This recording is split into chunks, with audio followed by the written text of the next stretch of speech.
Good morning, students. Today we are continuing with Selaginella and we will study about the gametophytes of Selaginella. So as you know, Selaginella is heterosporous and it produces two different types of spores, the microspores and megaspores.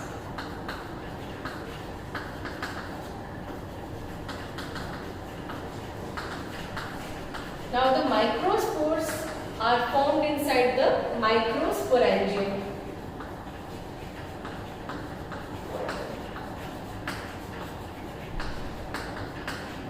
And megaspores are produced inside the megasporangium.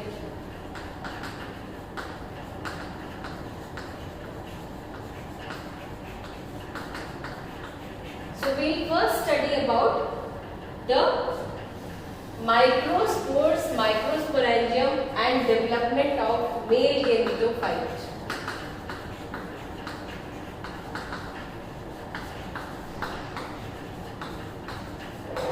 And we continue with the development of female gametophyte in the megaspores later on.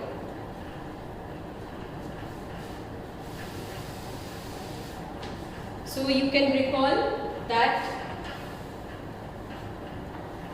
on a strobilus is made up of several sporophylls, and the microsporophyll in the axil of the microsporophyll is the microsporangium, and the microsporangium produces microspore mother cells.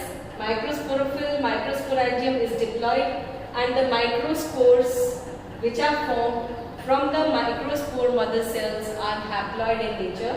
They are produced after reduction, division or meiosis. So, when we talk about the microspores, you should know that the microspore is generally a circular or spherical structure having a distinct nucleus and a granular cytoplasm and a thin intine and a thick ornamented exile. So this is the structure of the microspores of Selaginella, having a ornamental, papillate or acinulate exile, and that means the outer integument, and an inner thin intine, and then a distinct nucleus and granular cytoplasm. It is haploid in nature. Okay. So now, when we talk about the development of the male gametophyte, it takes place within the microspore because Selaginella is heterosporous. So the development of the gametophyte is totally endosporic.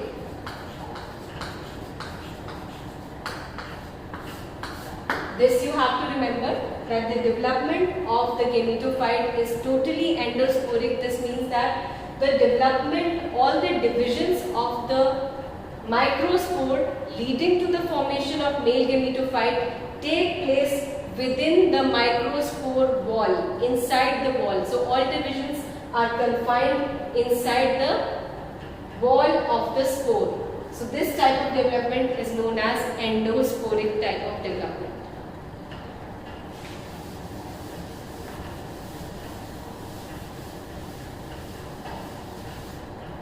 So, if this is the microspore, the first division which takes place is lateral,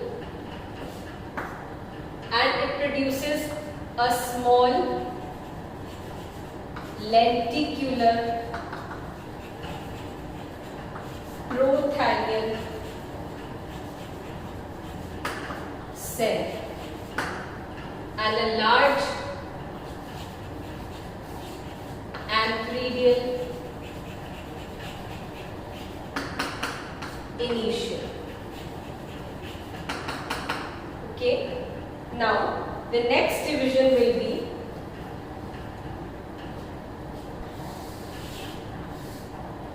transverse, and the transverse division will form this prothalial cell will remain as it is, and it will form the second transverse division will form a basal cell and an apical cell. Now there will be a longitudinal division in both of them, so that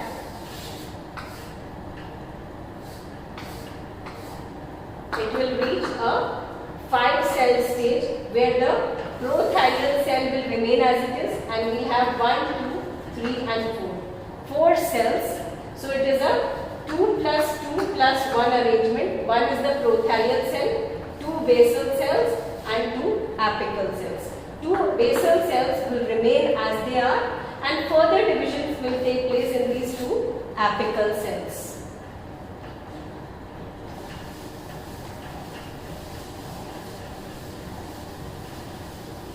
So, after the 2 plus 2 plus 1 arrangement,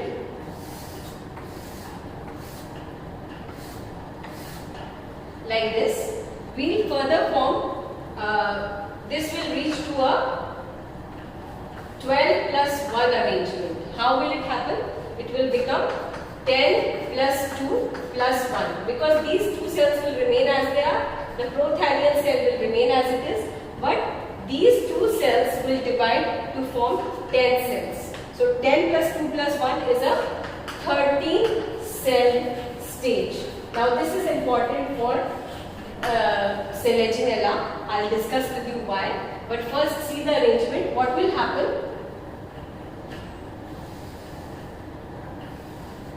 Divisions will take place in this manner, so that 1, 2, 3, 4, 5, 6 and 7. So what we have?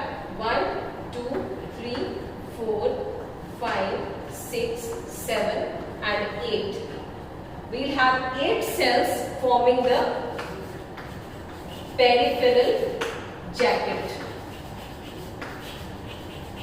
So these are 8 peripheral jacket cells, and we have 1, 2, 3 and 4 central primary androgonial cells, and the prothalial cell will remain as it is. Okay, so the peripheral jacket cells will undergo anticlinal divisions, and because of anticlinal divisions, they will remain as a single jacket layer, and the central primary androgonial cells will undergo divisions in all planes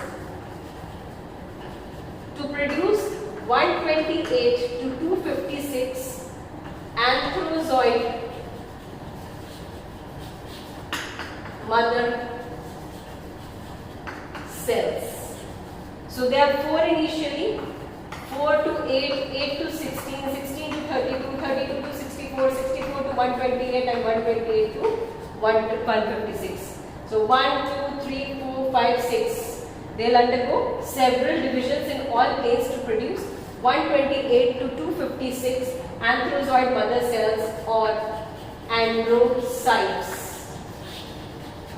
Okay. Now these androcytes or antherozoid mother cells will undergo metamorphosis. And after metamorphosis, they will produce the antherozoids. And the antherozoids will be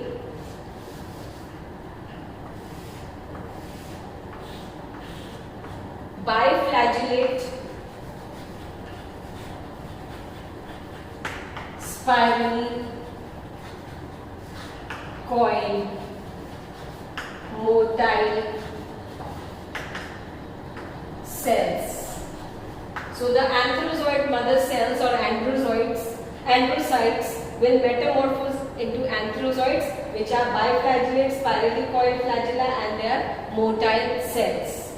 So one thing which I wanted to tell you before this, which I have to tell you, that there was initially a single small lenticular prothallial cell and a large antheridial initial.